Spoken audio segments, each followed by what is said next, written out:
Meron po tayo ditong isang buong manok. So bali 1.5 kilo yan ang ating manok. So nahugasan na natin siya ng maigi. Pagkatapos ay lalagyan natin siya ng isang can ng ating Royal True Orange. Ibuhos lang natin dun sa ating manok. Pagkatapos ay marinate lang natin siya ng 1 hour or overnight para mas maganda, para manuot talaga yung royal dun sa ating manok. Mas maganda guys kung nakalublog talaga sa royal yung ating manok, kaya lang wala tayong budget.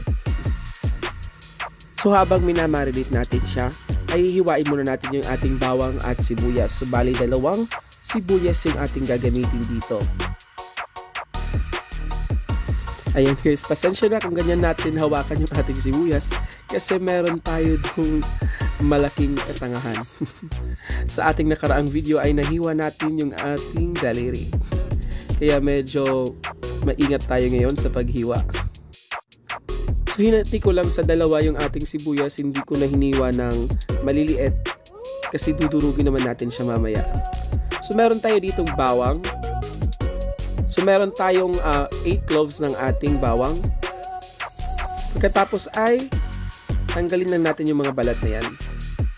So kahit hindi naman masyadong hiwain mo, pwede naman ito kasi basta't madurog mo lang ito.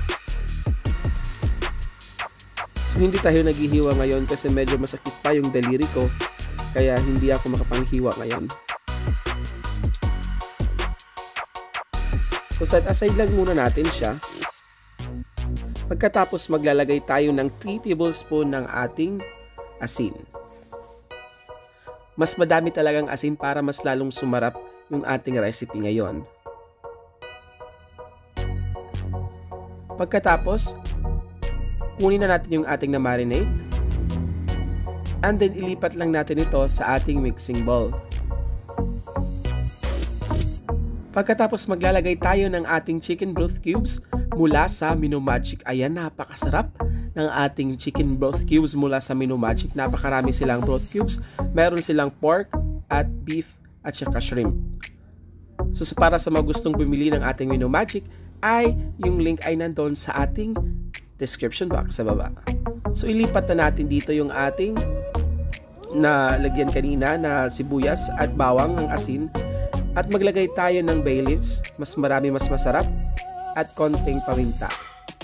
At maglalagay tayo itong ating parola mula sa Mino Magic.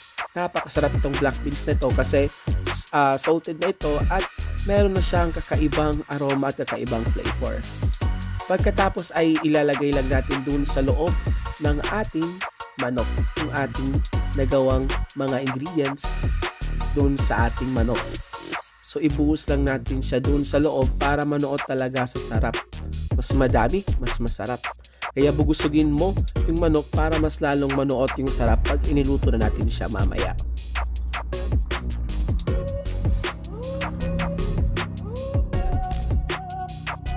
Pagkatapos ay punasan lang natin or himas-himasin yung ating manok gamit yung ating natirang mga ingredients para mas manuot din sa labas yung sarap.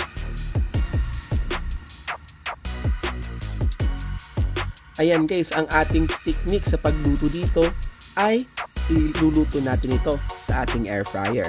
Pero kung wala kayong air fryer, ay pwede naman ay i-oven nyo lang ito sa inyong oven. Tama nga naman. Ng 20 to 30 minutes. So, ang ating pagluto dito ay air fryer natin para mas maging crispy yung balat ng ating manok. So first time natin gagamitin yung ating air fryer dito, kaya air fryer yung ating gagamitin. Mapakadali lang ito. So 180 degrees yung ating gagamitin dito para medyo hindi masunog. And then lutuin lang natin siya ng 30 minutes. 30 minutes every flip. So 30 minutes sa bawat side ng ating manok. So after 30 minutes, kung makikita nyo guys, ay crispy at golden brown na nga yung kulay ng ating manok. So if i-flip lang natin ito kasi hindi pa luto yung kabilang side nito. So kung makikita nyo yung kulay ng ating manok, napakaganda. Ganyan ang kailangan nating ma-achieve na color or texture. So kung makikita nyo sa ilalim nito or or sa other side nito ay hindi pa ito luto. Lulutuin agad natin siya sa ating air fryer.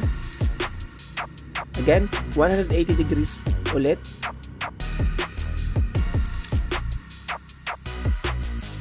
And then lulutuin lang natin siya ng another 20 minutes na lang or 15 minutes. Depende po yan sa inyo.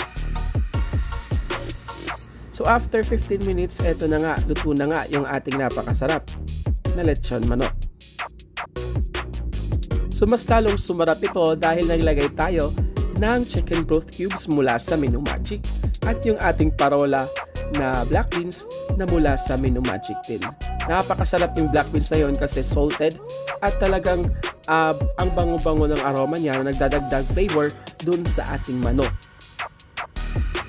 So para sa mga gustong bumili ng ating Menu Magic product, ay yung link ay nandun sa ating description box. Meron sila sa Shopee at Lazada. Napakarami nilang mga products. Meron din silang mga gulaman at itong ating napakasarap na recipe, yung ating chicken broth cubes at yung ating parola salted black beans. So napakasarap ng ating recipe ngayon. So napakadaling gawin lang. So in a span of 1 hour or almost 1 hour, makakaluto ka na ng manok, ng sarili mong recipe ng manok. Ayan na nga guys, maraming salamat sa panonood. I hope meron na naman kayong natutunan dito sa ating kakaibang recipe at kakaibang video. So para sa mga gustong bumili ng ating Minu Food Solution product, ay punta lang kayo sa kanilang Shopee account at Lazada account ng Minu Food Solutions, or like and following ko ng Facebook page Minu Food Solutions. Ilalagay ko yung link dun sa ating description box sa baba. Huwag mo din kalimutan mag-like and subscribe sa ating YouTube channel at mag-follow sa ating Facebook page Happy Tummy by RD. Thank you for watching, stay safe, and God bless.